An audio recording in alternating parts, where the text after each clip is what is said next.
ஆணில் பாதி பெண்மை என்று வேதம் சொல்லியது.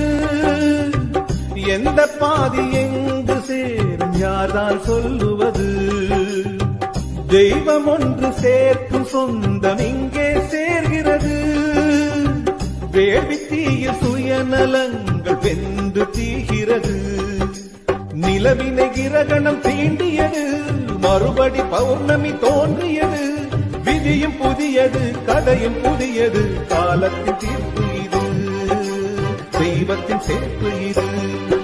இது காதலின் சங்கீதம், மாற்றும் மாலையும் ஏற்றும் தீபமும் மங்கள பண்பாடும் ஸ்ரீதேவியின் கல்யாணம்.